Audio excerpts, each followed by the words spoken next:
गुरुर्ब्रह्मा गुरुर्विष्णू गुरुर्देव महेश्वरा गुरुर् साक्षात परब्रह्म तस्मै श्री गुरुवे नमः. मला वाटते अंतरित्वा वसावे तुझ्या दासबोधासी त्वा बोध व्हावे. अपत्या परी पाववी प्रेम ग्रासा महाराज या सद्गुरु रामदासा. श्रीराम शुकासारिखे पूर्ण वैराग्य ज्याचे वशिष्ठा परी ज्ञान योगेश्वराचे. कवी वाल्मिका सारिका मान्य ऐसा नमस्कार माझा सद्गुरु रामदासा. जय जय रघुवीर समर्थ. सद्गुरु प्रल्हाद महाराज डॉक्टर काका व आदरणीय मंदाताईंना नमस्कार करते. जयश्री ताईंनाही नमस्कार करते. दासबोध अभ्यास वर्गासाठी जमलेल्या तुम्हा सर्व श्रोत्यांना वंदन करते. आज दशक 19 समास 10 विवेक लक्षण निरूपण. समर्थांनी लोकजागृती करून समाजाला सन्मार्गाला लावण्यासाठी अनेक महंत निर्माण केले होते. त्या प्रत्येक महंतावर मठाची जबाबदारी देऊन त्यांच्या मठातून कार्य करवून घेत असत. समर्थांचा महंत अत्यंत ईश्वरावर निष्ठा असलेला, अंगी विवेक वैराग्य असलेला व अनासक्तपणे समाजात राहून समाजाला जागृत करणारा असा होता. म्हणून तो समाजाचा हितकर्ता होऊ शकतो. महंत स्वतःच्या वागण्याने आदर्शवत तर असतोच, पण आपल्या शिकवणीने तो समाजाला शिकवतो. ज्ञान, उपासना, लोकसंग्रह व त्याग सामर्थ्य या 4 अंगांनी त्याचे जीवन संपन्न असते. ज्ञान महंतांकडे आत्मज्ञान व बौद्धिक ज्ञान दोन्ही प्रकारचे ज्ञान असते. ईश्वर दर्शनाची तळमळ व त्यासाठी अखंड भगवत चिंतन करणे हा महंतपणाचा प्राण आहे. महंत अत्यंत बुद्धिमान व बहुश्रुत असतो. म्हणूनच महंतांच्या सहवासात सतत श्रवण मनन घडले पाहिजे. सामान्य माणूस अनेकांची अनेक मते ऐकतो. नाना पंथ, नाना मते, नाना विचार, निरनिराळी दर्शने, तत्वज्ञान लोक सांगत असतात. कोणी योग मार्ग सांगतो, तर कोणी धर्म सांगतो, तर कोणी भक्ती ज्ञान कर्म करा सांगतात. त्यामुळे मनामध्ये अनेक प्रकारचे संशय शंका निर्माण होऊन मनुष्य गोंधळून जातो व त्याची बुद्धी अनेकांचे मते ऐकून दूषित होते. महंतांकडून जर नित्य श्रवण केले तर श्रोत्याचे सारे संशय दूर होऊन त्याची बुद्धी स्थिर होते. स्थिर बुद्धीत बुद्धीच्या पलीकडे असलेले बुद्धीचे जे अधिष्ठान आत्मा त्याचे स्वच्छ प्रतिबिंब मग या स्थिर बुद्धीत पडते. उपासना. उपासनेने चित्त शुद्ध व शांत होण्यास मदत होते. शुद्ध अंतःकरणात आनंदाचे जे स्वच्छ प्रतिबिंब पडते त्याचे नाव म्हणजे भक्ती होय. भक्तीमध्ये ईश्वरावर अगदी सहज प्रेम असते. जसे श्वास घेतल्याशिवाय माणूस जगू शकत नाही, त्याप्रमाणे महंत ईश्वराच्या स्मरणावाचून जगू शकत नाही. ईश्वराचे प्रेम, भजन, त्याची पूजा, त्याचे स्तवन याच्या रूपांनी ते साकार होते. त्याला उपासना म्हणतात. लोकसंग्रह. व्यवहारात काय किंवा परमार्थात काय, सामान्य माणसाला कोणत्या मार्गाने गेले म्हणजे आपल्या जीवनाचे कल्याण होईल हे कळत नाही. त्यांच्याजवळ स्वतंत्र विचार करण्याची शक्ती नसते. त्यामुळे त्यांना कोणीतरी तज्ज्ञ, आप्त किंवा जाणकार सांगायला हवा असतो. ते काम महंत करतात. त्यांचा प्रेम करण्याचा स्वभाव, महंतांचं ज्ञान, योग्य शब्दात प्रत्येक गोष्ट समजावून सांगणे या गुणांमुळे त्यांच्याभोवती अनेक लोक गोळा होतात. लोक त्यांचे वागणे आदर्श मानतात, म्हणून कितीतरी लोकांच्या जीवनाला वळण देण्याचे काम ते करतात, म्हणून लोकांचे कल्याण होते. त्याग, सामर्थ्य. महंतांच्या मागे अनेक लोक असतात, त्यामुळे त्यांना लोकप्रियता मिळते. अशी लोकप्रियता मिळाली की महंताला खाजगी जीवनच उरत नाही, मग त्यांच्या उपासनेत खंड पडतो. म्हणून लोकप्रियतेच्या नादात ईश्वराचे अनुसंधान सुटणे हे योग्य नाही. असे जर झाले तर महंत बुडालाच म्हणून समजावा. जोपर्यंत ईश्वराचे स्मरण सांभाळून कार्य करता येईल तोपर्यंतच समाजात राहावे, नाहीतर ते सोडून निघून जावे. पण यासाठी मोठी हिंमत लागते, वैराग्य लागते. लोकसंग्रहाची एकदा चटक लागली की त्यापासून दूर जाणे कठीण आहे. म्हणून महंताने जनमानसाला एकदा वळण लावावे. ते लावले की जनमानसे त्याच मार्गाने सतत चालत राहतात. आपण आपले साधन सोडून जनप्रेमात गुंतणे आत्मकल्याणाचे नसते. समर्थांनी या समासात आता आपल्याला हेच सगळे सांगितले आहे की त्यांनी त्यांचा महंत कसा होता, आणि आज त्यांनी हे महंतांसाठी जरी सांगितलेलं असतं, महंतांचं कार्य त्यांच्या मठात कसं चाललेलं होतं हे जरी सांगितलेलं असतं, तरी आजही सामान्य माणसं असो, राजकारणवाले असो, कोणालाही असो, हे सगळं विवेकाची लक्षण निरूपण समासातले हे सगळं जे सांगितलं आहे ते अत्यंत आवश्यक आहे.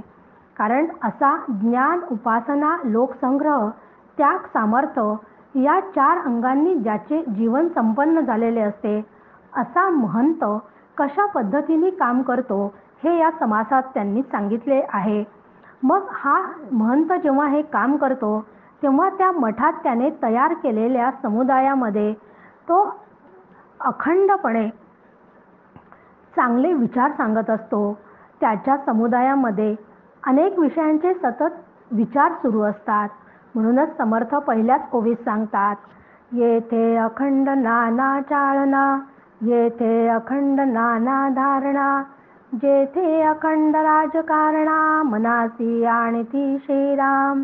सृष्टीमध्ये उत्तम गुण, तितुके चाले निरूपण, निरूपणा विणक्षण, रिकामा नाही श्रीराम. चर्चा, शंका, प्रत्योत्तरे, कोण खोटे कोण खरे, नाना वक्तृत्वे शास्त्राधारे, नाना चर्चा श्रीराम. भक्ती मार्ग विशद कळे, उपासना मार्ग आकळे, ज्ञान विचार निवळे, अंतर्यामी श्रीराम. वैराग्याची बहु आवडी, उदास वृत्तीची गोडी, उदंड उपाधी तरी सोडी, लागोच नेदी श्रीराम. की जिथं चतुरस्त्र महंत काम करतो तेथे त्याने तयार केलेल्या समुदायामध्ये अनेक विषयांचे सतत वेगळे वेगळे विचार सुरू असतात. अनेक बाबींवर चिंतन केल्या जाते. राजकारणाची खलबते चालतात. या सृष्टीत सर्वात गुणऐश्वर्य संपन्न असलेल्या सगुण साकार ईश्वराचे गुणानुवाद तिथे सतत चालतात. कर्म, उपासना, ज्ञान, भक्ती, वैराग्य या संबंधीच्या अनेक प्रकारच्या चर्चा तिथे उपस्थित असलेल्यांपैकी ज्यांना काही शंका आहे त्यांच्या त्या शंका व त्यांचे समाधान महंत करत असतो. अनेक शास्त्रे व पाठ प्रवचनांच्या माध्यमातून तिथे सतत वेदमान्य व वेदबाह्य संबंधी चर्चा सुरू असतात. भगवंताशी ऐक्य साधणाऱ्या भक्ती मार्गाचे स्पष्ट स्वरूप सांगितले जाते. सगुण व निर्गुण उपासना कशी करावी त्या उपासनेचे रहस्य उलगडले जातात. आत्मज्ञानाविषयी विचार स्थिर होण्यासाठी वेदांत शास्त्राचे श्रवण मननादी होतात. वैराग्याची बहु आवडी म्हणून असे जे महंत असतात ते वैराग्याची ज्यांना खूप आवड असते आणि वैराग्याची आवड असून ते उदास वृत्तीचे पण असतात, म्हणजे वैराग्य व निस्संगता यांची महंतांना आवड असते.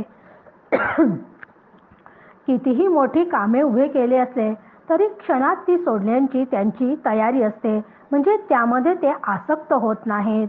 नाहीतर आपण आता पाहतो की एखादं छोटंसं मंदिर जरी आपण बांधलेलं असेल ना, तर त्याची अध्यक्षपद सुद्धा आपण सोडायला तयार नसतो, इतका मनुष्य आसक्त झालेला असतो.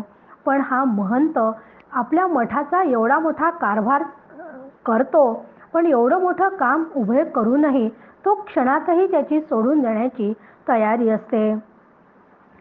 प्रबंधाची पाठांतरे उत्तरासी संगीत उत्तरे नेमक बोलतांतरे निववी सकळांची श्रीराम.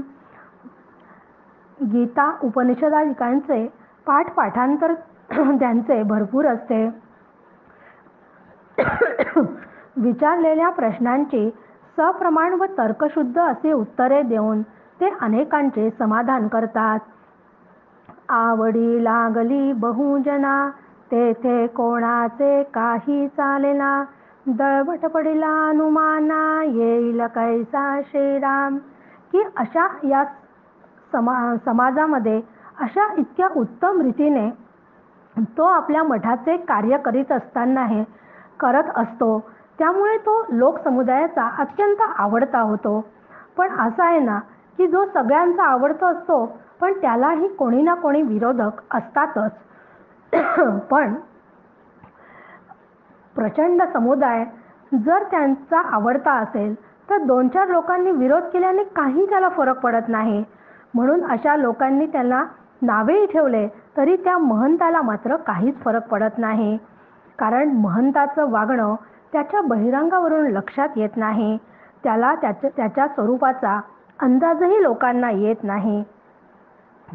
असा हा महंत गावोगावी जाऊन आपल्या उपासनेचं महात्म्य सगळ्यांना सांगत असतो आणि लोकांकडून उपासना करून घेत असतो. म्हणून 8व्या ओवीत समर्थ म्हणतात, उपासना करून या पुढे पुरविले पाहिजे चहूकडे भूमंडळी जिकडे तिकडे जाणती तया श्रीराम. की समर्थांचा महंत श्रीराम व हनुमंतांच्या उपासनामध्ये सतत गुंतलेला असायचा आणि ठिकठिकाणी म्हणूनच समर्थांनी हनुमंताची आणि रामाची मंदिरे सुद्धा उभारली आहेत. मग उपासनेच्या माध्यमातून तो सर्व लोकांशी संपर्क साधण्यासाठी तो अनेक गावागावांमध्ये भ्रमण करतो. म्हणून त्याच्या दूरपर्यंत ओळखी होतात आणि त्याला कीर्ती मिळते. जाणता परी आढळेना काय करीतो ते कळेना नाना देशीचे लोक नाना येऊन जाती श्रीराम. तितुक्यांची अंतरे धरावी विवेके विचारे भरावी कडो विकडींची विवरवी अंतःकरणे श्रीराम. किती लोक ते कळेना किती समुदाव आकळेना सकळ लोक श्रवण मनना मध्ये घाली श्रीराम. फड समजावीसी करणे गद्य पद्य सांगणे परांतराची राखणे सर्व काळ श्रीराम. ऐसा ज्याचा दंडक अखंड पाणे विवेक सावधा पुढे अविवेक येईल कैसा श्रीराम. की अनेक लोक त्याला ओळखतात, पण तो कधीही लोकांच्या पुढे पुढे करत नाही, पुढे पुढे दिसत नाही. तो केव्हा काय कसे करतो हे कोणालाच कळत नाही. पण त्याच्या भेटीसाठी मात्र दूर दूरहून लोक येत जात असतात. मग इतक्या दूर दूरहून आलेल्या लोकांच्या मनामध्ये अनेक प्रकारच्या शंका कुशंका असतात, तर्क कुतर्क त्यांच्या विचारांमध्ये असतात. त्या सगळ्या शंकांचे निरसन हा महंत करतो. तो विवेकपूर्वक त्यांना सगळे विचार सांगतो, त्याचा कशा पद्धतीने विचार करावा हे समजावून सांगतो आणि सगळ्यांची अंतःकरणे जाणून त्यांना तसा उपदेश करतो. त्याला मानणारे लोक व गट यांची संख्या किती आणि त्याचा अंदाज कोणाला येत नाही. पण त्या सर्वांना तो अध्यात्म श्रवण मननाकडे वळवतो. असंतुष्ट गटाची तो अत्यंत उत्तम रीतीने समजूत घालतो. गद्य पद्यात्मक शास्त्रसंहिता लिहिण्यास त्यांना सांगतो व सर्वांची मने सांभाळतो. मग अशा सगळ्यांची मने सांभाळणारा असे ज्याचं जीवन आहे तो सतत विवेक संपन्न असतो. मग याविषयी जागरूक असलेल्या मनाला अविवेक कसा स्पर्श करू शकेल? जितुके काही आपणास ठावे, तितुके हळूहळू शिकवावे. शाणे करून सोडावे बहुत जन श्रीराम. समर्थ तेच म्हणतात आहे की असा जो विवेक संपन्न असा जो महंत आहे त्यांनी स्वतःला तो जसा आपल्याला जे जे काय येते तो इतरांना शिकवतो, तर हे व्यवहारात सुद्धा आपल्या कामात पडते. म्हणूनच समर्थ म्हणतात आहे की जे जे स्वतःला ठाऊक असते ते ते हळूहळू इतरांना शिकवून त्या सर्वांना जाणते करावे. आपले ज्ञान केवळ आपल्यापुरते न ठेवता, फक्त स्वतःजवळ न ठेवता, आपण ज्ञानी झालोपासून लोकांपासून दूर पळून जाऊ नये एकांतामध्ये, तर जे आपणास समजले कळले आहे ते इतरांना सांगावे. जे अज्ञ जीव आहेत, जे अज्ञानी आहेत त्यांना ते समजून सांगावे व त्यांनाही शहाणे करावे, सुज्ञ करावे. खरंच जगद्गुरू शंकराचार्य, ज्ञानेश्वर माऊली, तुकाराम महाराज, समर्थ रामदास स्वामी अशा अनेक संतांनी जर आपले ज्ञान ग्रंथांच्या माध्यमातून लिहून ठेवले नसते तर आपल्याला ते कसे समजले असते हो? एवढ्या मोठ्या ज्ञानाला आपण मुकलो असतो. म्हणून संतांचे आपल्यावर खूप खूप उपकार आहेत. जे जे त्यांच्याजवळ ज्ञान आहे ते देऊन सर्व समाजाला ते शहाणे करतात. असे म्हणतात की ज्ञान दिल्याने ते वाढतच जाते. येथे समर्थांना फक्त आध्यात्मिक ज्ञानच अपेक्षित नाही, तर आध्यात्मिक कला, वाङ्मय, जीवनोपयोगी शास्त्रे, योग साधना, व्यवहारासाठी जे जे आवश्यक आहे त्या सर्व ज्ञानाविषयी समर्थ सांगतात. 5-6 दिवसापूर्वीच माझ्या मैत्रिणीचा मला फोन आला होता. गप्पा मारता मारता त्या सहज म्हणाल्या, खरंच ज्ञान देणे किती पुण्याचे काम आहे नाही. माझे वडील संस्कृत पंडित होते. त्यांच्याजवळ संस्कृत व्याकरणाचे सखोल ज्ञान होते. त्या म्हणाल्या, खूप वेळा मी बाबांना म्हटले की ही संस्कृत काव्य इतकी कठीण आहेत, लवकर समजत नाही, तुम्ही ते ज्ञान इतरांना द्या व ते लिहून ठेवा. पुढच्या पिढीला त्या ज्ञानाचा उपयोग झाला पाहिजे. त्यांनी हो म्हटले, परंतु अतिव्यस्ततेमुळे त्यांना तेवढा वेळ मिळाला नाही. त्यामुळे ते ज्ञान त्यांच्याबरोबरच गेले, कारण ते आज हयात नाहीत. याची खंत मैत्रिणीला वाटली. समर्थांच्या या ओवीवरून मला अचानक तो प्रसंग आठवला. खरंच असं ज्ञान दुसऱ्यांना दिलं पाहिजे. म्हणूनच ही ओवी अत्यंत विचार करायला लावणारी आहे. म्हणून सगळ्यांना शहाणे करून सोडावे या शब्दातून समर्थांना काय सुचवायचे असेल तर म्हणून ते म्हणतात आहे की त्यांना नुसते संसार उपयोगी ज्ञान नाही, तर ज्यांना मोक्ष प्राप्तीसाठी हा नरदेह प्राप्त झाला आहे त्या मनुष्याने तो त्याचसाठी वापरला पाहिजे हे कळणे याला समर्थ इथे शहाणपण म्हणतात. म्हणूनच लगेच पुढच्या ओवीत ते म्हणतात, परोपरी शिकवणे, आडनुका सांगत जाणे, निवळ करुणी सोडणे, निस्पृहासी श्रीराम. होईल ते आपण करावे, न होता जना करवी करवावे. भगवत भजन राहावे, हा धर्म नव्हे श्रीराम. आपण करावे करवावे, आपण विवरावे विवरवावे, आपण धरावे धरवावे, भजन मार्गासी श्रीराम. विरक्तांना हेरून त्यांना सर्वतोपरी विद्या शिकवावी, त्यांच्या अडचणींचे निवारण करावे व त्यांना निशंक करून मार्गी लावावे. पण हे करणे जर स्वतःला शक्य नसेल, आधी तर हे स्वतःच करावे, पण स्वतःला जर ते शक्य नसेल तर ते दुसऱ्यांकडून करून घ्यावे. पण कुठल्याही परिस्थितीत उपासना मार्ग खंडित करण्याचा अधर्म होऊ देऊ नये. कुठल्याही प्रकारे देशकार्य, समाजकार्य, अध्यात्म कार्य थांबणे कधीच इष्ट नाही. म्हणून आपण राजकारण करावे व इतरांकडून पण करून घ्यावे. आपण अध्यात्मशास्त्राचा अभ्यास करावा व इतरांकडूनही करून घ्यावा. आपण उपासना करावी व इतरांनाही उपासना मार्गाला लावावे. आपल्या योग्यतेची माणसे निर्माण करण्यावर आपला कटाक्ष असावा. जर दुसऱ्याकडून कार्य करून घ्यावयाचे असेल, तर अध्यात्म प्रसार करून संघटना उभी करायची असेल, तर माणसे निर्माण करण्याशिवाय अन्य पर्यायच नाही. म्हणून आद्य शंकराचार्यांनी भारताच्या 4 दिशांना मठ उभारून त्यांच्यावर आपल्या योग्यतेची माणसे नेमली. संत ज्ञानेश्वर महाराज, संत निवृत्तीनाथ, संत सोपानदेव व मुक्ताबाई यांनी वेगवेगळ्या गावांना समाधी घेतली. त्यांच्या मागे तोच हेतू होता की वेगवेगळ्या गावांमध्ये जर समाधी घेतली तर त्या प्रत्येक गावांमध्ये त्यांच्या चरित्राकडे पाहून त्यांना प्रेरणा मिळेल व त्यांची विचारधारा असणारा समूह निर्माण होईल. जुन्या लोकांचा कंटाळा आला, तरी नूतन प्रांत पाहिजे दरीला. जितुके होईल तितुक्याला, आळस करू नये श्रीराम. खरंच संत माणसांना खूप जाणतात. समर्थ म्हणतात की नेहमी नेहमी तेच काम केले की लोकांना कंटाळा येतो. म्हणून समर्थ सांगतात की एखाद्या समुदायाचंही तुम्ही काम करत असाल तर त्या सतत त्याच समुदायामध्ये जर तुम्हाला तुमचं मन लागत नसेल तर तुम्ही नव्या समुदायात जाऊन काम उभारावे. परंतु जेवढे होईल तेवढे काम संपूर्ण आयुष्यभर करतच राहावे. देहाचा अभ्यास बुडाला म्हणजे महंत बुडाला. लागवेगे नूतन लोकाला, शहाणे करावे श्रीराम.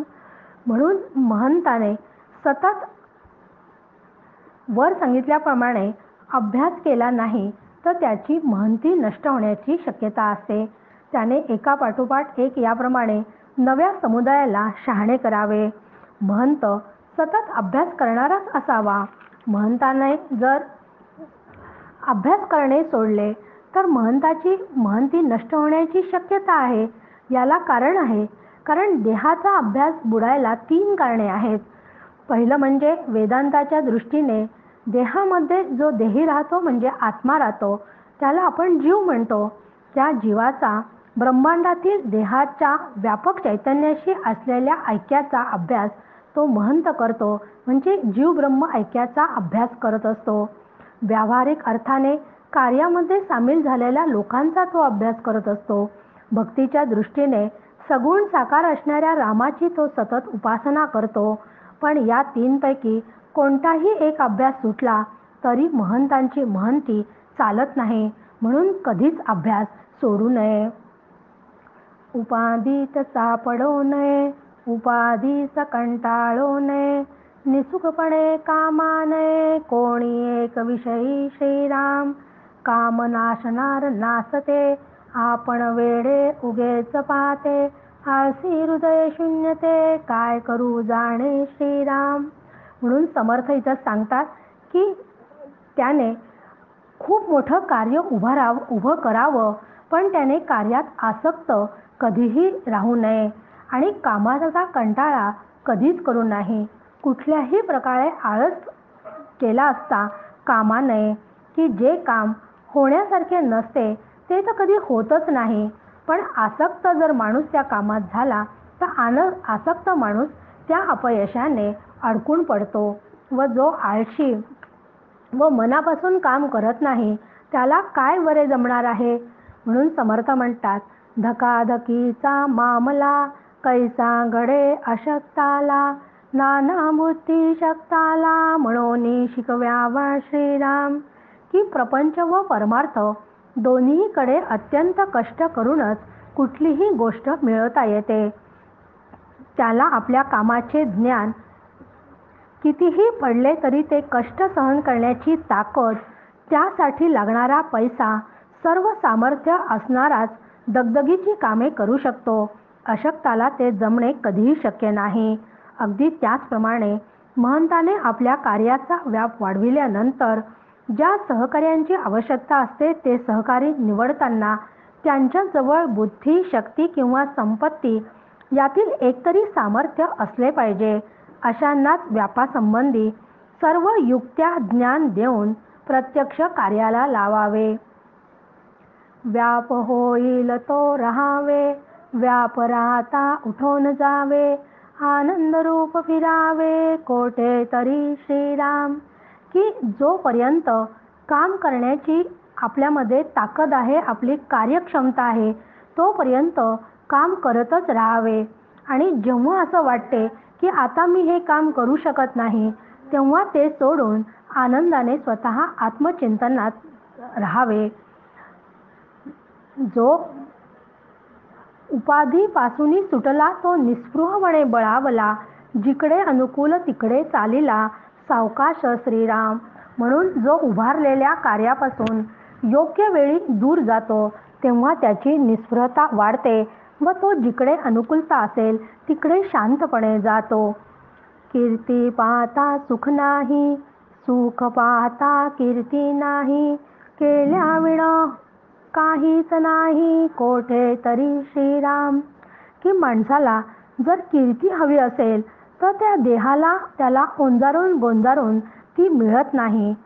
आणि देहाला सुखात ठेवायचे असेल तर कीर्ती मिळत नाही. म्हणजे कष्टाने कार्य केल्याशिवाय कोणालाही आणि कुठेही काहीच काम मिळत नाही. कारण देह चिरंजीव नाही.